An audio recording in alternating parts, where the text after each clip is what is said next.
apa kabar pemirsa? Selamat datang kembali di Teras Kepatihan.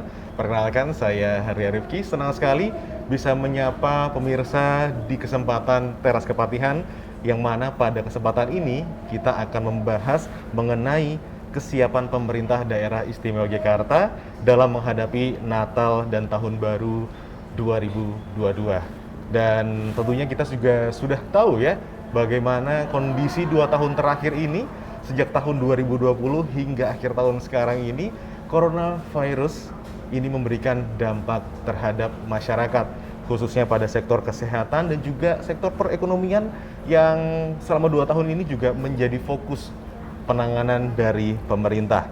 Dan COVID-19 pun juga akhirnya memberikan dampak terhadap kondisi ekonomi, yang mana terjadinya sebuah inflasi, di mana inflasi ini akan ada kecenderungan terjadi juga ketika menjelang Natal dan Tahun Baru. Nah, bagaimana kondisi Natal dan Tahun Baru pada tahun ini? Apakah akan terjadi sebuah inflasi dan bagaimana implikasi dan kondisi inflasi itu sendiri? Sudah hadir bersama saya 3 narasumber yang luar biasa sekali pada kesempatan kali ini. Akan kami sapa terlebih dahulu, ada yang pertama Ibu Yuna Pancawati, SEMSI. Salam Ibu. Salam sehat. Bagaimana kabar Ibu? Alhamdulillah, sehat selalu Mas Rifki. Luar biasa sekali ya Ibu Yuna Pancawati selaku Kepala Biro Administrasi SDA Setda DIY ya Bu ya. Luar biasa, tampak semangat ya Bu ya. Harus semangat. Memberikan pesan-pesan optimisme pada kesempatan kita kali ini ya. Terima kasih Ibu Yuna. Selanjutnya sudah hadir narasumber kita yang kedua, ada Ibu Dr. Hajah Yuni Satya Rahayu SSM Hum selaku anggota Komisi B DPRD DIY. Selamat sehat Ibu. Salam sehat. Salam sehat. Salam sehat. Mas Rifki sehat kan? Sehat juga Ibu. Ya, alhamdulillah. Akhirnya kita bisa ketemu lagi ya Bu ya. Karena kalau tidak sehat saya tidak di sini nanti Bu. Oh, Ya. Masih tetap semangat ya Ibu ya, dan juga teman-teman dari Harus anggota semangat. DPRD DIY ya, luar biasa sekali. Dan juga narasumber kita yang ketiga ada Bapak Miono SEMSI selaku PLT KPW Bank Indonesia Daerah Istimewa Yogyakarta. Salam sehat Bapak Miono. Alhamdulillah sehat. Sehat ya Bapak ya. Semangat ya Bapak ya. Semangat. Apakah ya. akhir tahun ini ada tekanan lagi Bapak? Nanti kita bahas ya. Biasa sekali.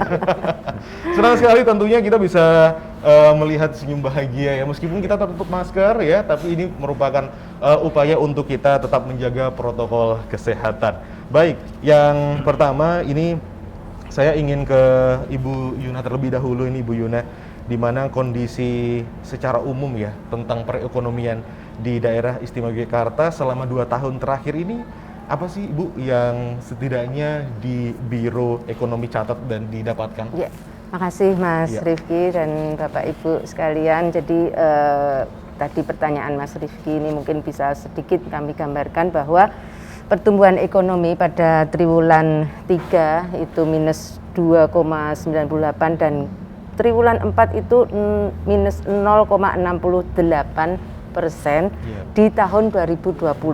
Meskipun masih minus, namun sudah mengalami kenaikan dan terus berangsur naik hingga puncaknya pada triwulan 2 tahun 2021 ini sudah mencapai 11,81%. Kemudian juga peningkatan ekonomi sejak di tahun 2018 sampai 2019 ini didukung oleh inflasi yang stabil, begitu ya, sehingga mendukung perbaikan daya beli masyarakat. Nah, sedangkan mulai tahun 2020 dengan adanya pandemi ini, ya itu kan mulai Maret ya Mas, itu 2020, itu maka pertumbuhan ekonomi cenderung menurun begitu dan terkontraksi, yang berpengaruh juga pada menurunnya tingkat daya beli masyarakat. Dan itu juga perbaikan kinerja ekonomi sejak pertengahan 2020 masih didukung oleh inflasi yang terkendali. Itu Mas. Masih bisa terkendali iya, gitu ya. Baik, ini tentunya tadi kan adalah kondisi di selama 2 tahun terakhir. Saat ini nih Ibu, kita kan akan menghadapi kembali dan akan merayakan Natal dan Tahun Baru ya Bu ya. Ya. Sebenarnya apakah ada perbedaan tren dari kondisi tahun sekarang dengan kondisi saat tahun lalu Ibu? Ya, kalau seperti pada tren periode sebelumnya di tahun 2020 itu kondisi Nataru juga meningkat dibandingkan dengan bulan-bulan sebelumnya begitu ya. Pada tahun 2020 peningkatan sedikit. Kemudian di tahun 2021 ini pun diperkirakan juga akan mengalami peningkatan mengingat nantinya juga PPKM di beberapa daerah juga nantinya, dan mungkin ada rencana PPKM level 3 ya Bu ya, sampai dengan tanggal 2 Januari kalau nggak salah itu, informasinya seperti itu. Dan juga kemungkinan karena DIY ini sebagai tujuan wisata begitu, pada Nataru dan hajatan yang diperkirakan mulai meningkat, hotel-hotel, restoran serta usaha juga sudah ini mulai mengalami peningkatan. Oke, jadi semacam ada daya beli lagi ya Bu, Iya. ya? Jadi Tapi harus tetap hati-hati. Tapi tetap harus hati-hati, benar sekali Bu ya. Jadi kita tidak ingin ekonominya lesu, tapi jangan sampai ekonomi yang meningkat tinggi dan bagus memang masukan ekonomi, tapi jangan sampai angka positif COVID-nya meningkat juga. Ini jadi sangat bahaya juga ya Bu ya. Tapi luar biasa sekali, terima kasih Ibu Yuna. Kita akan ke Bu Yuni juga ini Bu Yuni ya. Mau minta pendapatnya nih Bu Yuni, kalau dari Dewan sendiri bagaimana sih Bu pandangan Dewan terkait kondisi ekonomi daerah saat ini? Lalu juga mungkin apakah ada support-support yang sudah dilakukan mungkin terkait dalam menghadapi ekonomi pandemi ini Bu? Iya, jadi dari Komisi B kemarin kami sudah memberikan anggaran yang cukup besar ya untuk Dinas Koperasi dan UMKM. Iya. Bagaimanapun juga kawan-kawan UKM ini harus segera bangkit agar bisa lebih survive, bertahan begitu ya dari pandemi COVID begitu. Nah, memang kita mendorong ke Dinas Pariwisata misalnya. Kita menanyakan kebutuhannya apa untuk Dinas Pariwisata dalam rangka menghadapi akhir tahun ini. Ini sebelum sebelum kemudian ada rencana dari Presiden bahwa akan ada PPKM level 3 ya. begitu. Sehingga pada waktu itu memang dari Dinas Pariwisata ini menyampaikan bahwa kita siap untuk buka. Dan memang masyarakat sudah cukup bertahan begitu. Masyarakat bertahan dan anggaran kita berikan, harapannya pariwisata ini bisa segera bangkit. Nah, di dalam pariwisata tentu saja tadi ada UKM, ada kawan-kawan yang akan hidup dari pariwisata ini, maka kita memang memberikan anggaran dan dorongan kepada para pelaku pariwisata ini. Bahwa misalnya disebutkan ini belum berdampak luas kepada seluruh pelaku wisata seperti pramuwisata dan kawan-kawan. Karena memang kondisinya kan memang belum membolehkan untuk ada kegiatan yang lebih besar pariwisata ini. Pariwisata yang ada adalah sekarang untuk family, keluarga gitu. Artinya kita sebetulnya sudah siap menghadapi akhir tahun. Ternyata bahwa kemudian pemerintah pusat menyampaikan ini kok DIY meningkat ini kasusnya ya? Iya, yang menjadi pandemi COVID ini kok meningkat di DIY, kenapa? Kemudian ada kebijakan bahwa akan ada PPKM level 3 di tanggal 24 Desember sampai 2 Januari, artinya memang kita tidak ada target lagi untuk menarik wisatawan datang ke Yogyakarta. Meskipun kita yakin pasti akan banyak juga, masih banyak juga. Karena wisatawan yang ke Jogja sekarang ini kan bukan wisatawan yang jauh-jauh. Dari Purworejo, dari Surabaya, Solo, gitu-gitu datang ke Jogja dalam rangka untuk berwisata. Nah, ini kan kita tetap mendorong masyarakat untuk tetap prokes. Memastikan bahwa wastafelnya yang di depan destinasi wisata itu tetap difungsikan, memastikan tetap menggunakan masker, menjaga jarak dan lain-lain itu tadi. Oke, bener banget Ibu ya. Kondisi Jogja ini memang istimewa dan spesial sekali. Ibaratnya memang sebuah pembuktian Jogja yang ngangenin Ibu ya. Meskipun kondisi pandemi, tapi yang ada masyarakat luar tetap aja pengen datang ke Jogja. Tapi memang ini menjadi sebuah pembahasan menarik bagaimana agar belanjanya tetap ada, tapi protokol kesehatan juga tetap dijaga. Nah, ini menarik sekali nih Bu ya. Mungkin Bu Yuna nih Bu, berdasarkan data mungkin yang dimiliki oleh Pemda saat ini, tren dan ataupun dampak musiman yang biasanya terjadi ketika Natal dan Tahun Baru, mungkin bagaimana sih Bu Yuna prediksi untuk tahun ini sendiri? Apakah sama seperti tahun sebelumnya ataukah mungkin memang ini sebuah kebijakan pemerintah terkait PPKM level 3 tapi kita berharap belanja tetap meningkat. Bagaimana Bu Yuna? Iya, kalau tren tadi sudah saya sampaikan begitu ya, trennya periode sebelumnya mungkin hampir sama seperti itu. Kemudian kalau kebijakan terkait dengan kebijakannya untuk menghadapi Natal dan Tahun Baru ini tentunya ada beberapa kebijakan terkait dengan stabilisasi harga begitu. Dan dilakukan mungkin dengan cara ada bazar, kemudian ada pasar murah, kemudian ada operasi pasar begitu. Tapi itu juga harus dilakukan dengan protokol kesehatan. Nah, begitu. Kemudian juga ada pemantauan harga. Pemantauan harga itu juga dilakukan setiap hari oleh dinas terkait, dalam hal ini Dinas Perindustrian dan Perdagangan, dan itu dilaporkan secara online setiap harinya ke Kementerian Perdagangan dan juga ke Bank Indonesia ya Pak ya. Jadi itu ada laporan setiap harinya untuk data. Jadi itu diambil melalui pasar-pasar khusus. Jadi misalnya kalau di Jogja juga ada pasar Beringharjo, pasar Demangan, dan yang satu lagi pasar Keranggan.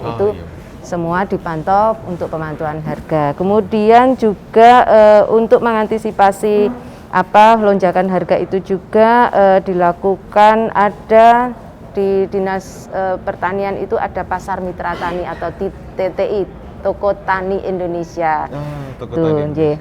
Kemudian juga pengendalian mobilitas, jadi melalui pengendalian arus lalu lintas, kemudian rekayasa lalu lintas dan sebagainya. Dan mungkin itu beberapa kebijakan yang dari J. Jadi ibaratnya ini sebagai upaya bahwasannya belanja silahkan untuk belanja, kita tetap menjaga harga untuk tetap stabil. Stabilisasi juga, ternyata harga. ada rekayasa sampai lalu lintas itu juga ada ya. Dan bahkan juga pelaporan data setiap harinya dilakukan secara real time online. Jadi emang ini datanya paling terupdate dan dilaporkan ke pusat. Berapa harganya, kemudian bawang merah, cabai keriting dan sebagainya itu dilaporkan setiap hari. Ini penting sekali untuk ibu-ibu rumah tangga untuk mengetahui harga-harga pasar ya. Baik, ini tadi juga menarik sekali ya Bu Yuna, bahwasannya juga ada update terhadap Bank Indonesia, karena Bank Indonesia sebagai bank sentral juga. Saya ingin ke Bapak Miono nih. Bapak Miono, selamat sore Bapak. Selamat sore. Nah, terkait kondisi menghadapi Nataru ini sendiri nih Pak, kira-kira seperti apa sih Pak Bank Indonesia sebagai bank sentral? Apakah ada sebuah strategi ataupun kebijakan apa yang dirumuskan untuk menghadapi Natal dan Tahun Baru ini Pak? Oke, terima kasih. Kalau dari sisi tugas Bank Indonesia dalam menjaga kelancaran sistem pembayaran, menghadapi Nataru sudah kita siapkan baik uang kartal maupun uang digitalnya.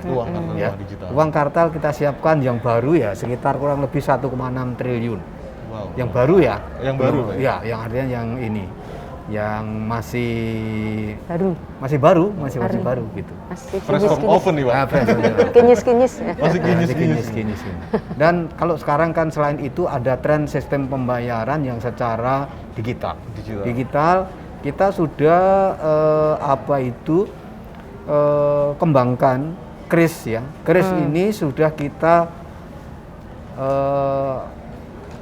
sosialisasikan kepada masyarakat, kita tempatkan di merchant-merchant di Jogja ini, jumlahnya sudah sekitar 325.000. 320.000 merchant itu melampaui target kami, karena kami mentargetkan sekitar 300.000 sebenarnya. Kayak gitu. Dan ini tentu akan lebih memudahkan masyarakat, terutama masyarakat milenial yang biasanya berbelanjanya melalui secara digital. Nah, gitu, itu bisa dilakukan. Dan kita himbau kepada seluruh masyarakat Jogja, terutama kaum milenial, ayo belanja sekarang menggunakan pembayaran secara digital. Tentu ini perlu sedikit edukasi lah, tapi bagi milenial itu bukan hal yang susah itu. Baik. Nah, itu ya dari sisi sistem pembayaran. Kalau yang dari sisi bagaimana menjaga harga.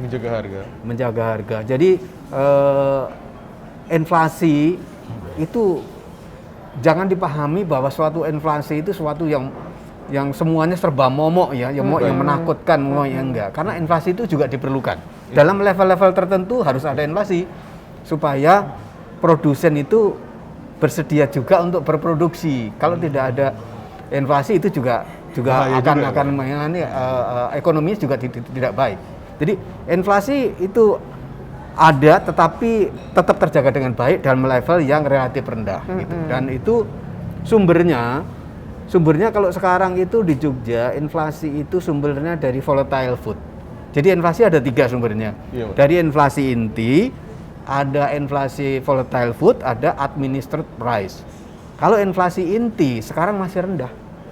Kenapa? Karena itu sangat terkait dengan fulus masyarakat. Nah, dalam kondisi sekarang, kondisi pandemi, pendapatan masyarakat banyak turun, sehingga itu berdampak kepada konsumsi. Jadi konsumsi di Jogja ini masih rendah. Setiap saya berbicara di event apapun, ayo kita konsumsi, ayo kita konsumsi. Terutama masyarakat yang katakanlah kantongnya tebel, gitu kan. Konsumsi tidak hanya untuk diri kita, tetapi juga mungkin untuk sedekah, untuk ini, untuk itu, gitu kan. Dan konsumsi itu tidak hanya konsumsi makan loh ya. Misalnya beli rumah, beli mobil itu juga konsumsi juga. Gitu. Jadi sekarang kondisinya itu kita jangan mengerem konsumsi. Malah ayo kita konsumsi, Karena kondisi kita 65% PDRB Jogja itu penopangnya adalah dari konsumsi. Jadi ketika Covid datang, orang tidak boleh beraktiviti, konsumsinya turun. Kalau konsumsinya turun, ya otomatis PDRB-nya jatuh, sehingga ekonominya jatuh. Oleh karena itu, untuk menggerakkan PDRB, meningkatkan pertumbuhan ekonomi, konsumsi harus jalan. Kuncinya sekarang bagi TPID adalah bagaimana menjaga ketersediaan dan kelancaran pasokan barang-barang. Itu yang menjadi penting saat ini gitu ya.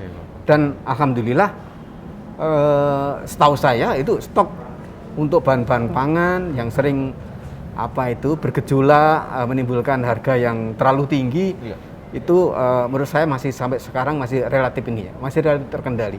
Ada kenaikan misalnya ayam, telur, tapi masih dalam wajar rentangnya gitu. Masih bisa dikendalikan ya Pak ya. Walaupun ada kenaikan, bahkan pun disampaikan juga bahwasannya inflasi tetap dibutuhkan tapi dalam kondisi-kondisi tertentu.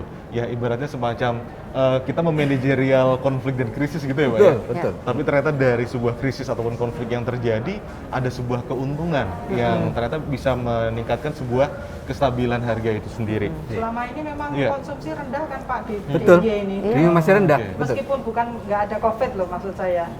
Sebelum ada COVID, konsumsinya lumayan ya, lumayan baik untuk menopang pertumbuhan ekonomi seperti itu. Tetapi memang semenjak COVID, konsumsinya memang turun. Bukan yang mengkonsumsi itu banyak dari mahasiswa ya Pak, bukan masyarakat. Salah satunya mahasiswa. Bayangin Bu, secara statistik mahasiswa di Jogja itu kurang lebih sekitar 360.000. Nah, setelah mahasiswa pada pulang kampung, kita kehilangan konsumen segitu banyaknya. Belum lagi dari sektor pariwisata. Jadi otomatis ya konsumsinya pasti turun. Konsumsinya turun sekali ya. Akomodasi dan makan minum kan turun. Karena biasanya Jogja ini menampung 360.000 mahasiswa itu. Akhirnya sekarang pada mudik, pada pulang. Karena pandemi kan mudik ya.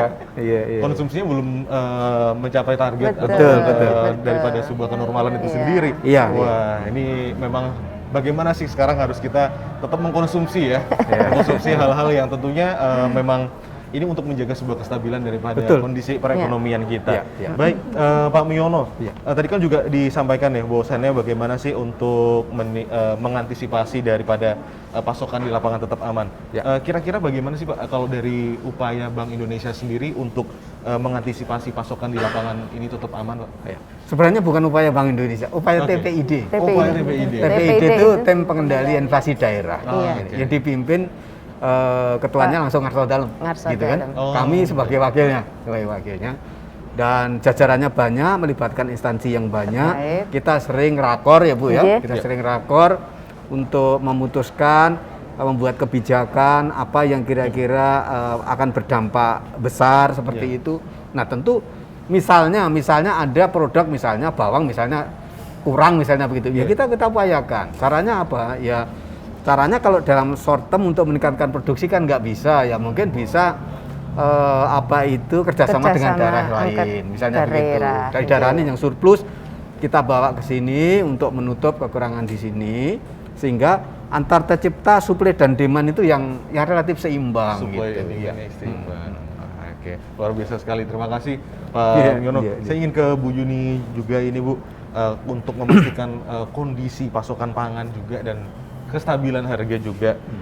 Tentu kan perlu sebuah monitoring Ibu ya yang dilakukan, dan ini pun juga perlu sangat intens dan dari legislatif. Kira-kira apa aja sih Bu, upaya yang dilakukan dari teman-teman di legislatif sendiri? Kita biasanya tanya sama Bu Yuna tentang kondisi perekonomian. Kita Ini panggil, pas banget Ibu ya. ya dinas-dinas Bertemu kita juga panggil ya. gitu ya, Iya. untuk memastikan bahwa kondisi perekonomian kita ini cukup stabil. Masalah minyak minyak bensin itu cukup, masalah beras cukup, masalah pangan cukup, begitu kan. Nah, biasanya kita ada rapat bersama dengan dinas-dinas untuk melihat kondisi kita seperti apa ini di akhir tahun. Itu rutin kita lakukan karena kita juga khawatir jangan sampai tiba-tiba kayak berapa tahun yang lalu masalah bensin misalnya pertama hilang gitu kan. Jadi kita nggak mau seperti itu, sehingga memang karena pada waktu itu kan setiap akhir tahun kan banyak orang datang ke Jogja. Nah, tapi kemungkinan besok itu tidak serumit seperti dulu sebelum tahun 2020 pandemi. Begitu ya. Karena ada itu tadi kan PPKM level 3 itu tadi yang dikenakan untuk seluruh Indonesia. Nah, tapi juga itu tidak membuat kita ini lengah, tetap kita lakukan koordinasi. Meskipun kita juga nggak ada target begitu ya. Untuk kalau dulu kan kita bisa targetkan berapa untuk pariwisata begitu. Sekarang kan enggak karena ada PPKM level 3 ini. Tetapi kita juga menyampaikan bahwa pariwisata kita tetap buka besok itu. Tidak tutup dan semua pariwisata ini bisa berjalan normal asal dengan peranatan anyar itu tadi, jaga jarak, tetap menggunakan masker dan lain-lain. Kemudian juga pasar-pasar kita biasanya kita tanyakan ke Dinas Perindustrian Perdagangan, pasarnya gimana ini? Masalah jualan daging, jualan ayam begitu. Ada nggak misalnya yang tiren, ayam tiren itu kan ada nggak, ayam mati kemarin, jadi kan itu yang dijual ayam mati begitu kan. Kalau tidak ada ya sudah, biasanya kita pemantauannya seperti itu. Kita jarang memang bertemu dengan TPID begitu ya, karena kita malah belum pernah kayaknya berdiskusi dengan kawan-kawan TPID ini untuk melihat inflasi di DIY ini seperti apa, mengingat 2 tahun ini kan sebetulnya perekonomian kita kan lesu-lesu saja begitu ya. Nah, mungkin besok itu juga seperti itu. Hanya kita memastikan pasokan pangan dan pasokan bensin yang ada di DIY ini tercukupi. Tetap aman ya Bu ya, tetap itu stabil lah, begitu. penting banget ya. Jadi pasokan-pasokan harga beras, cabai, bahkan BBM pun juga jangan sampai naik dan jangan sampai kekurangan juga ya Ibu ya. Wah, luar biasa sekali. Ternyata banyak sekali tugas untuk menghadapi sebuah momen Natal dan Tahun Baru ini ya Bu ya. Ada dua kan, Nataru dan menjelang Lebaran. Menjelang Lebaran ini menjadi momen dan yang perlu diperhatikan oleh pemerintah dan juga perlu dari masyarakat, bahwasannya ternyata di momen-momen hari besar seperti itu konsumsi juga harus dilakukan, tapi juga tetap harus menjaga protokol kesehatan karena kondisi kita COVID sekarang. Baik, sebelum kita tutup pada kesempatan kali ini, saya ingin minta closing statement ya terkait bagaimana harapan dan mungkin kegiatan ataupun strategi kedepannya yang dilakukan dari masing-masing narasumber kita dan mungkin juga harapannya. Mungkin yang pertama dari Ibu Yuna terlebih dahulu, Ibu. Ya, tentunya untuk menghadapi Natal dan Tahun Baru ini kita tidak bisa sendiri ya, selaku pemerintah pasti harus berkolaborasi dengan semua stakeholder begitu, dan di tiap menjelang Natal dan Tahun Baru ini kita selalu mengadakan pemantauan harga di kabupaten kota bersama-sama dengan tim pengendali inflasi daerah dan juga dengan adanya program 4K, jadi ketersediaan pasokan, kemudian ketersediaan pasokan, keterjangkauan harga, kemudian kelancaran distribusi, dan yang terakhir komunikasi yang efektif begitu. Jadi komunikasi efektif antar stakeholder dengan kabupaten kota pun juga seperti itu. Dan kita juga mempunyai program untuk terutama kemarin kita juga meninjau pasar lelang di Sleman. Jadi itu juga pasar lelang cabai yang sudah digitalisasi. Itu merupakan salah satu inovasi yang dilakukan oleh TPID untuk memotong mata rantai dari petani ke konsumen. Itu salah satunya. Luar biasa sekali. Terima kasih Bu Yuna. Kalau dari Bu Yuni, Bu? Yang jelas kita siap menyambut Nataru gitu ya di DIY ini. Meskipun dengan PPKM level 3, pariwisata kita tidak tutup, dan tentu saja masalah harga itu tadi disampaikan, masyarakat mudah-mudahan tetap bisa menjangkau harga-harga yang ada di pasar, kemudian ketersediaan bahan baku dan bensin begitu ya untuk warga masyarakat yang ada di DIY. Dan tentu saja karena kita masih dalam pandemi COVID, harus tetap menggunakan protokol kesehatan. Tempat-tempat pariwisata kita pastikan bahwa wastafel itu masih tetap digunakan, masker tetap digunakan, dan jaga jarak gitu. Ya, protokol kesehatan juga harus menjadi utama ya Bu ya. Iya, Oke, terima kasih Ibu Yuni. Selanjutnya dari Bapak Miono. Ya, kami mengimbau kepada masyarakat tidak usah panik, silahkan berbelanja. Justru masyarakat berbelanja kami sangat senang ya. Itu menunjukkan bahwa konsumsi masyarakat sudah mulai menggeliat, gitu kan, mulai menggeliat. Kuncinya dari kami di TPID adalah menjaga pasokannya. Sepanjang pasokannya itu tercukupi, khususnya misalnya yang sekarang lagi agak naik dikit, ayam sama telur gitu kan, itu tercukupi, saya pikir oke-oke saja. Toh sekarang juga kenaikannya masih wajar-wajar, tidak terlalu tinggi ya, seperti itu. Jadi kalau dulu sebelum pandemi kita ini menjaganya dari dua sisi, harus kita sediain pasokan yang cukup dan kita tahan konsumsinya, supaya konsumsinya tidak berlebih-lebihan, tidak ini dulu sebelum pandemi. Tetapi kalau sekarang konsumsi, monggo kami persilahkan untuk konsumsi, pasokannya kami TPID nanti yang memikirkan itu. Ya. Wah, luar biasa sekali ya Pak Miono ya. Setiap masa ada tantangannya Ada tersendiri. tantangannya Kalau tersendiri. dulu perlu ada rem, sekarang silahkan. Silahkan. Konsumsi.